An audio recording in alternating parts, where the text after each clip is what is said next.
Hey, you guys like skulls?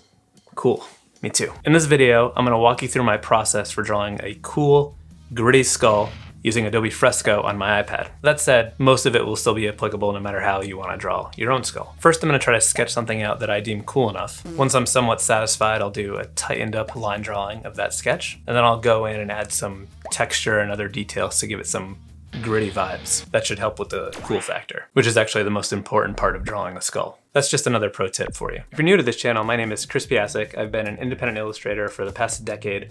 I've worked with a huge range of clients from small startups to giants like Cartoon Network and Google. I'm here to share my skills, experience, and knowledge. So join me on this channel for tutorials, process, and more. And fun. Most importantly, fun. Let's go have some fun. So before we get into it, let me just talk about skulls for a minute, because I've been borderline obsessed with skulls since I was a little kid. And not just any skulls. I'm not just talking about like just a regular skull. I'm talking about like the cool stylized skulls that almost like seem effortless. You know what I'm talking about, right? One of the first skulls that I was super into was one that the singer of the Misfits often wore. It was like a skull and crossbones type situation, but it was like super stylized, sort of cartoony. And for years I tried to figure out what it was. I actually thought it was associated with the Misfits for a long time. This was before you could just find anything on the internet as easily as you wanted. There wasn't like Google image search or anything like that. Listen, I'm 100 years old. But anyway, it wasn't until years and years later that I found out it was just like some skull taken from a space pirate in some old manga movie. And listen, I'm not talking about the Misfits skull that, you know, is everywhere these days. I'm talking about a different skull, and this was early on in the Misfits, like the original Misfits. Danzig was a singer. Listen, I have a lot of feelings about the Misfits, but this isn't the time or place for that. Back on track. As you can imagine, as an illustrator, I've drawn a lot of skulls throughout my life. I think it could be classified as a shitload. But to be honest, I've never really loved any of them. I usually don't even like them. I'm usually just frustrated and like, why is my skull not cool? So I decided I'm gonna try to do something about it. My plan is to just draw a skull every day for a long time. I don't know how long, until I'm satisfied. I started this yesterday. The drawing I'm gonna do now is number 2 in my skull lineup. Let's head over to my iPad and hopefully make a rad skull. Okay, so because I'm drawing a skull, I'm gonna start with just like a gray background. That way, when I'm drawing the skull in white, it'll pop off the background a little bit. So I'm just gonna select a gray from my color picker, fill that in, just choose pixel, because I'm not doing vector art, and then make a new layer to start drawing this skull. So for this one, I'm going to start using shapes as like a sort of like a guide to draw on top of. This is sometimes helpful when you're drawing things to just sort of make the overall shape of it and then use that to build up on top of. I'm gonna change the color selection to white. I'm gonna grab the ellipse selection tool, and then I'm just gonna go ahead and make a circle, pretty close to a perfect circle. So I'm gonna deselect that, then move this up a little bit, like that. And I'm gonna make a new layer to do the jaw part of the skull, and I'm doing it on a separate layer so that I can move it around and adjust it as needed. So I'm gonna grab a rectangle here, and then I guess just go like that. And I'll fill that in and deselect that. Now I can go ahead and move it around a little bit to see where I want it. I think I want this skull to maybe have its head tilted back a little bit. Maybe its mouth will be open. I'm going to have like the eye socket come over here, like it sticking out a little bit. Instead of making a selection in a new circle, I'm just gonna duplicate my other circle and then just scale that down and like move it where I think might make sense. And again, this is just help with the overall design. All right, so I feel like that's a pretty good starting point. So I'm gonna go ahead and merge these things together. I'm just gonna go to select the layer and then do merge down at the bottom. I'm gonna start sketching on top of this. So I'm making a new layer. I'm gonna switch over to black, bring the size down a little bit. I'm also going to bring up the smoothing so it's easier to make these curved lines, which was already turned up, but you just click on this thing at the bottom of your brush menu thing and you can control how smooth the lines are. I know some people will be using a brush where this is turned all the way up and they'll think that Fresco is like laggy. It's not laggy, it's just the way the smoothing works. It slows down the drawing to make the line smoother. So I'm gonna go ahead and trace this circle area. This would be like an eye socket, and then the eyes would kind of go in here. Could put another one over here. I think these eyes might be a little too big. So what I'm gonna do is grab the lasso selection tool like this, and then just select the eyes. And now I can sort of transform them, move them over a little bit like that. Yeah, I think that makes more sense. All right, so I'm gonna do a new layer. I always like to do extra layers when I'm drawing in case I mess something up or want to change it. It's easy to just not have to erase the whole thing. So let's do this jaw thing. We can follow that line. I could pull that part of it down. I think I want the mouth to be open. So maybe something like this. I always like change the skull anatomy when I'm drawing. Like none of it's accurate. I mean, some of them are probably slightly accurate, but I change it all the time. I don't really know how it works, and I don't necessarily care. That's not what's important to me in drawing a cool skull. It's more about the aesthetic. Okay, so I think I want the mouth or jaw to be a little more open shape a little bit more. So I'm gonna draw like the skull, like the mouth, the top part. What did I just say? The top zone, top teeth top. And then I'm gonna make a new layer so that I can play around with the jaw below. Sometimes you gotta zoom out a little bit so you can see what you're doing. I tend to do this a lot, where I'll just draw something, turn down the opacity, draw on top of it, and then keep going until I get it right. Sometimes it's a couple tries, sometimes it's a lot of tries. That's okay. So it's a little too open, so I'm gonna start with this line here to sort of get the amount of open that I want, and then work backwards. So like that. Maybe this should taper. I want this, the dome piece, to come down a little bit lower behind the jaw like that, I think.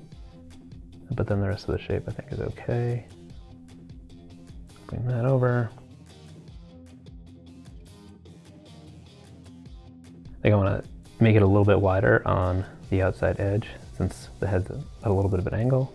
All right, so let's combine these two down. The sketch is getting somewhere. Let's delete that. This is probably a little too noodly in terms of how much I'm messing around and like just drawing a skull video. I don't know if like the kind of people who may see this video who aren't subscribers are people who are just looking for a quick video on how to draw a skull, and I'm here being indecisive and changing things up, so I don't know if that's helpful. If you found this video and you think it's helpful, let me know in the comments. Maybe go down and hit the like with a skull cracking hammer.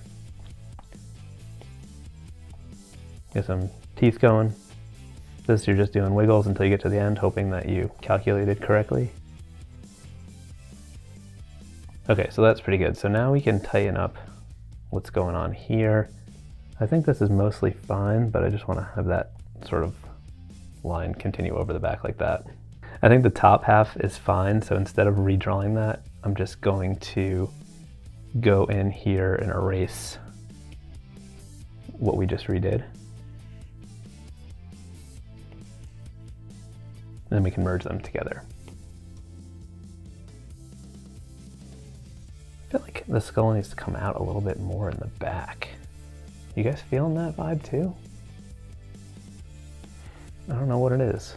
It just feels like not enough domage. Not enough domage. That's like a fancy head. Okay, cool. So let's just erase that line from the sketch. Put those together. And now maybe just I like to do a little sort of squiggly situation over here, like that.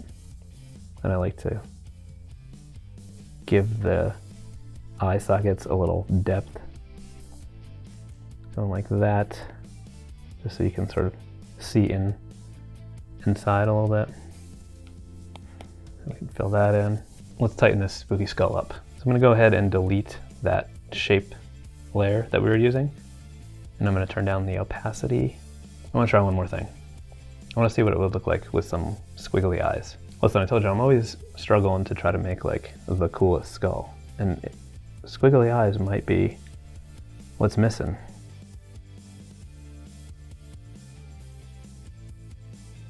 I think I like the wiggly eyes. I think we need to revise. So all we're gonna do then is turn off this layer, go back to our sketch, and then just like get rid of the stuff we don't need.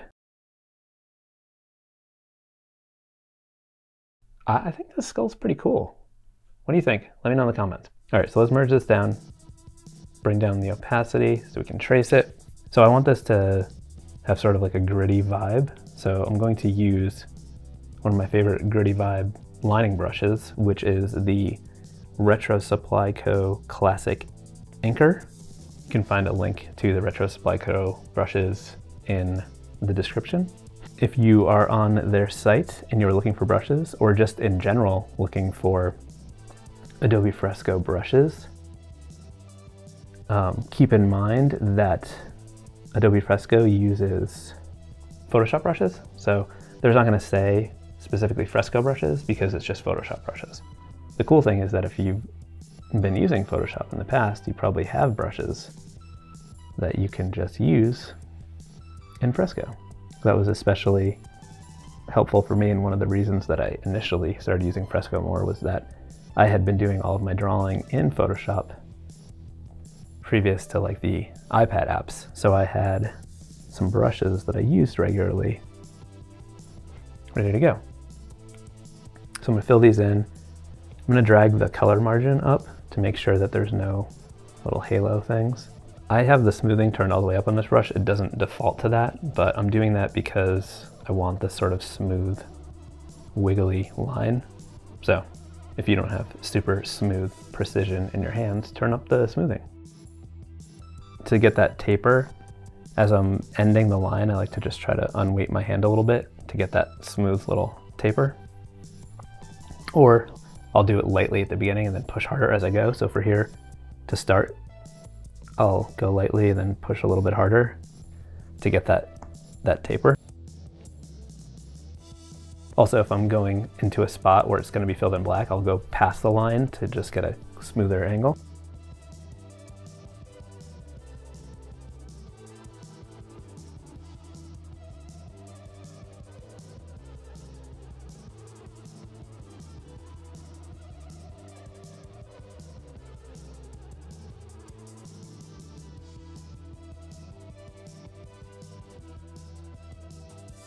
I'm gonna do a new layer for the teeth in case I mess them up. So I noticed that this one is pretty big, and if anything, I want it to be bigger down where it starts because the head is turned a little bit that way. So to compensate, I'm gonna make this first one a little bit bigger.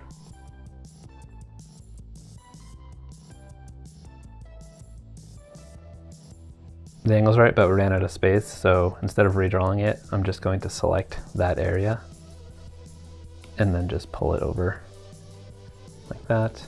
I think that's good.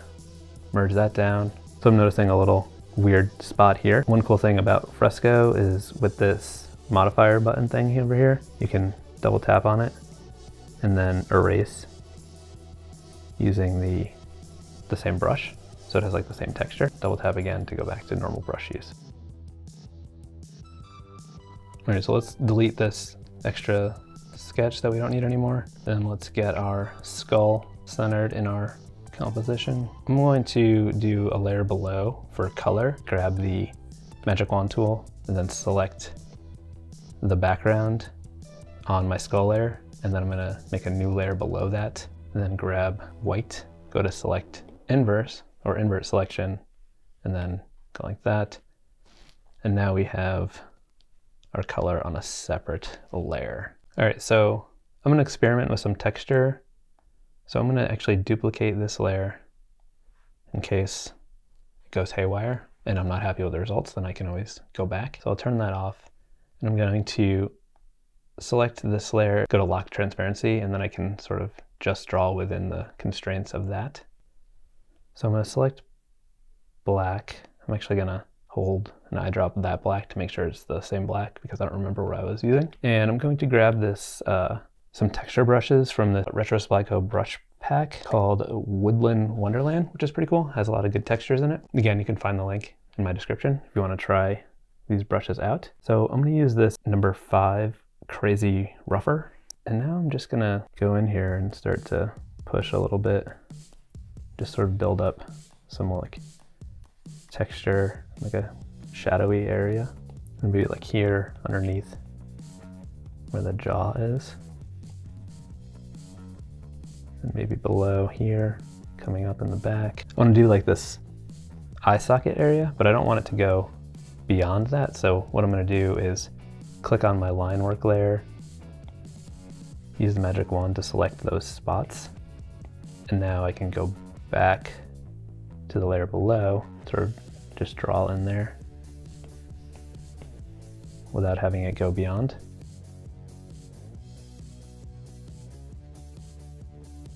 Like to sort of do like a gradation of tone as it gets lower maybe. Okay, so we can deselect that, maybe add some over here, give it some shape. I think we need more in the back of the head over here. It's easy to go overboard, for me at least. So I'm trying to be careful in that regard.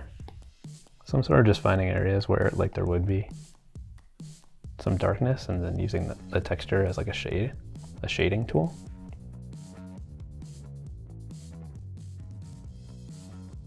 So if I think I went a little too crazy in some areas, what I'll do is switch back to the white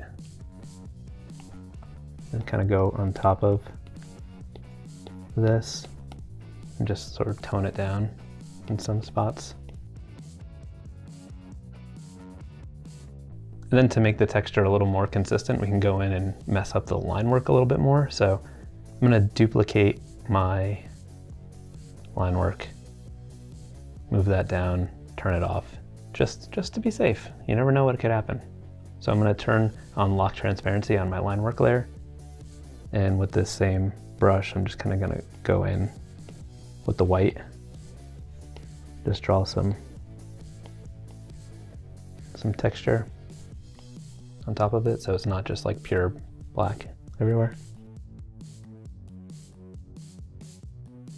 And maybe I'll just try maybe a little bit of black texture outside of the confines. All right, this is looking pretty cool. Let's go ahead and grab a paper texture. What's white paper texture with flex? Let's see what that looks like.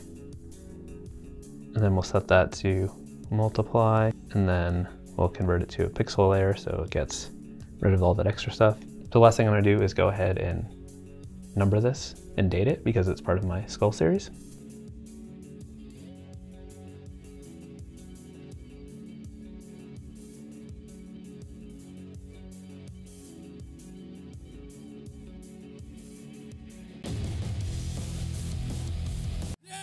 All right, I think that skull is pretty rad. Thanks for hanging out, watching my process. And don't forget, never give up on your dream of drawing a cool skull. I mean, that's my dream. It's probably not your dream. Anyway, don't forget to do that YouTube stuff. Like my comment. Don't forget to do the stuff that I'm supposed to tell you, to like my video and subscribe. It's important for the growth of my channel so I can make more of these videos. What? Okay, thanks for watching. Good talk. I'll see you next Tuesday. Wait, isn't that a horrible thing? Isn't that like a thing? A euphemism? Is that the word? I'm not saying see you next Tuesday. I'm saying I upload videos every Tuesday. Listen, I gotta go. This is out of control.